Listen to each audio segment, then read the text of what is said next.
Yeah, I was gonna pull that up. Trasco sent me that. Yeah, so I guess this was like some guy's projection if, like, you know, global warming kept persisting and all the polar caps melted or whatever. And so this was his projection, basically. This entire Central Valley would fill up, which I'm pretty sure would be. I'm pretty sure the old original Lake Tulare was possibly this big, but I could be wrong about that one. Yeah, this right here is like this makes an interesting case, because this is how I've imagined California and the Central Valley and the Inland Empire, that whole area. I've imagined this without seeing this a lot, you know what I mean? But I've always wondered about that, the mountain ranges and stuff like that. Totally. No, I mean, this was awesome. It was cool to see it. I mean, this is what I've been definitely looking for. The one thing that really stood out to me was, so I think I don't know if this is real. I think the Bay Area is possibly man-made, because they've had to dredge it out ever since they've settled here, like, you know, in 1847 or whatever. Like, you know, originally it wasn't that deep. It's just filled with mud. Like, I think they've dredged probably maybe 20, 40 feet, maybe even deeper now. We'd have to look. So I don't know if this is right. What got me thinking, you know, we've been talking about the Monterey Canyon. And so maybe instead of this, or maybe this was kind of like marshlands, or, like, you know, like a slough, more of a sloughish. And this actual lake flowed through the Monterey Bay into the Monterey Canyon. Can you enlarge it a little bit? Yeah. Okay. So yeah, first things first is like San Jones. What the hell's that? Well, so I think these names the dude like made up as part of like this future post polar ice caps melting. So I'm not too sure why. Okay, so I'm not too sure. Yeah, I'm not too sure. Like, this screenshot didn't capture everything as far as like those names go, but I think the guy like made them up to kind of be these new towns. They basically be the new towns that were flooded in the Central Valley and whatnot. Yeah, and I don't just by looking at the I like it a lot for a couple different reasons.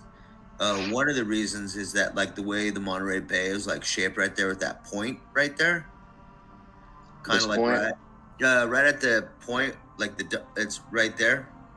This one, right? Yeah. I really like that idea. The only problem that I see with that is that that would definitely be the slough land, but there's nothing high enough right there. And there's no vantage point. The vantage points that, like, where I would see the vantage point where I'm talking about, it's like similar to this, but it's like, it's almost where that A is on San Jones. The A, not like right there, yeah, on the sand, right there. Is there like this? There's an incredible vantage point from Castle Rock, and it's an Indian Trail right there. So maybe it like flowed through here, kind of. Is that kind of what you're saying? Maybe. What I would think mostly would be like, instead of like where you see the found ports right there. That's that, because you have to take you'd have to take into consideration like the volcanoes along the volcanoes. That's in Fresno. So that's what So right there on the fountain porch, which is interesting, and the two, right there, I kind of see that like this is just off by a little bit. Yeah. And like the whole thing would need to be shifted maybe to where the top part of where it's in Chico right there, or Sacramento. It would have to, I could see it maybe if you brought it down to like maybe the Dehali Sea right there. And then the Bay Area would be still accessible, but because of just like the topography that I know right there, it would make more sense if it was like same length, but almost like all the way to like the Mexican border, maybe. Yeah. I think. I mean, I think this is probably, or you know, what he has down here is probably understated. It was probably all of this, you know. Probably a little bit bigger right there. That's what I'm just saying. Yeah, like all of this area for sure. Yeah. But you know, yeah, definitely.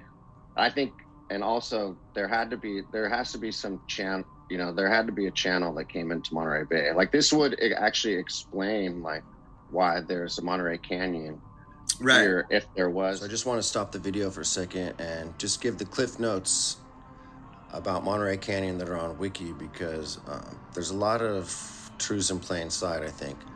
So Monterey Canyon is a submarine canyon in Monterey Bay, California, with steep canyon walls measuring a full 1 mile in height from bottom to top, which height depth rivals the depth of the Grand Canyon itself. It is the largest such submarine canyon along the west coast of the North American continent and was formed by the underwater erosion process known as turbidity current erosion. Many questions remain unresolved regarding the exact nature of its origins, and as such, it is a subject of several ongoing geological and marine life studies being carried out by scientists. So this is still being studied, and they still don't know what necessarily caused it. And it continues below. Typically, submarine canyons of this depth and length, which cut so far across a continental shelf and with such large sedimentary fans attached, are only formed when aligned to receive the outflows of very major rivers such as the Mississippi or the Amazon. And such canyons are not typically found in alignment with relatively low flow rivers such as the Salinas River. And then down here at the bottom it says the clues to the ancient origins of this canyon lie somewhere at the 2-mile deep downstream mouth of the canyon in a huge sedimentary bed called the Monterey Fan. This fan appears to be too massive to accumulate it from the modern coastal streams. So basically what it's saying is, so they're saying that the Salinas River flows into the Monterey Canyon, but they're also saying that the Salinas River is not big enough to actually create the canyon. Beneath the beautiful blue waters of Monterey Bay lies a geological feature as majestic as the Grand Canyon. Just offshore of Embari in Moss Landing, California, Monterey Canyon provides our researchers quick access to the deep ocean and the chance to observe the amazing creatures that live there. If we were to drain Monterey Bay, we would see the main canyon channel meandering for over 470 kilometers. It's roughly 12 kilometers at its widest point. The canyon walls reach a maximum height of about 1,700 meters. Embari researchers use AUVs, autonomous underwater vehicles, to explore and map the canyon. The AUV data shown here is 1 meter resolution. Monterey Canyon eventually ends on the abyssal plain at a depth of 4,000 meters. It is the largest submarine canyon on the Pacific coast, and Embari is incredibly lucky to call it our backyard. The other thing too is if there was like a channel in here, because it, you know, like a pretty big fucking river, or maybe it's even an aqueduct or whatever, that would make this whole area from San Francisco up to Hercules, Oakland, all this area here. And this is probably Mount Diablo, I bet, in this area. Yeah. I mean, basically it'd make all this an island from Santa Cruz up to San Francisco to Oakland. So I'm starting to think that maybe this was an island for a while. Yeah, on no top doubt. on top of the California island. Yeah, you know, island within an island.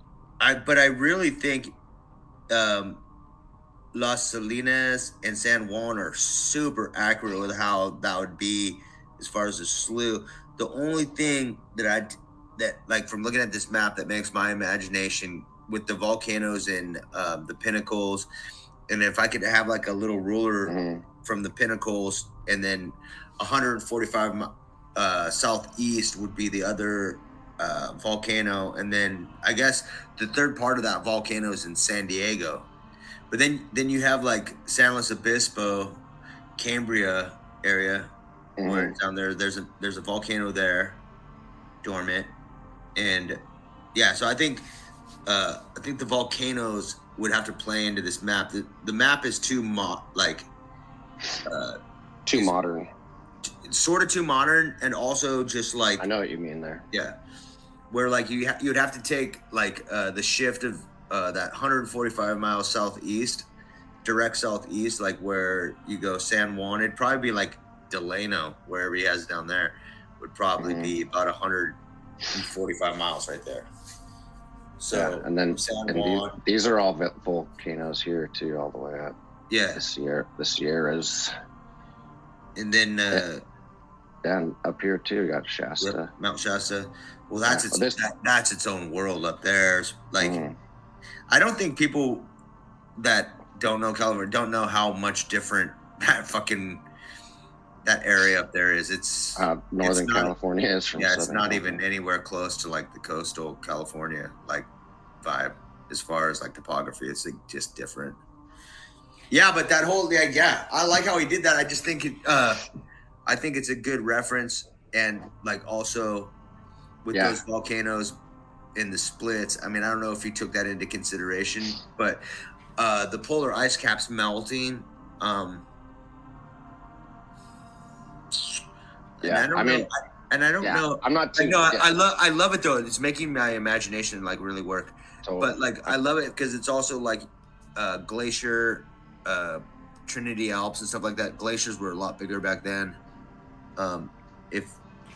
Whatever. I love looking at shit like that. No, yeah, it's like you said, it's a killer reference, and I feel like I haven't seen something like this that really helps paint the picture of kind of what we've been trying to talk about, and a lot of other people have been too.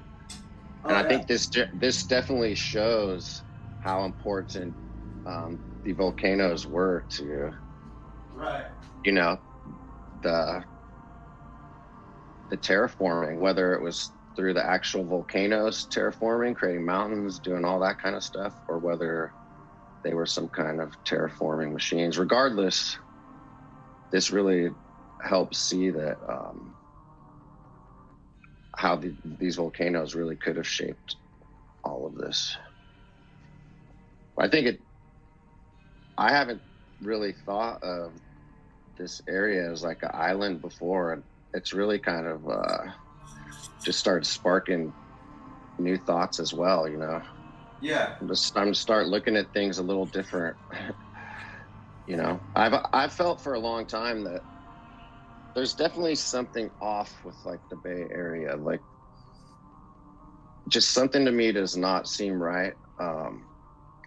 I've kind of felt before that it could be like a crater from some kind of fucking bomb or blast or something. I don't know. There's just something off about it. I think it was definitely. I think it's been man-made by some kind of way, you know. And I'm not too sure. You know, I don't really have anything to back that. It's more of a feeling. You know. Yes, I do know. Yeah. I just think that I think my mind struggles with the timeline more than anything. Like, there's got to be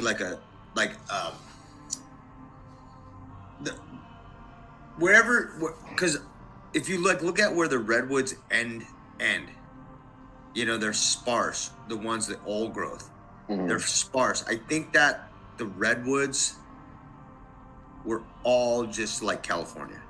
And then whatever else happened, is a totally different thing. It's a total different continent. It's a total different island. They're so specific to like how they grow. Right. And because like just how they have this water here coming down from these mountains. right. On this side, imagine a giant river, or essentially, I can't think of the word to call it. On the other side of the island, imagine this is all water separating California from the mainland. Yeah. All from runoff. Runoff this way creates this lake, and the island on this side of the island. On this side, it actually creates the channel between California and the United States, essentially.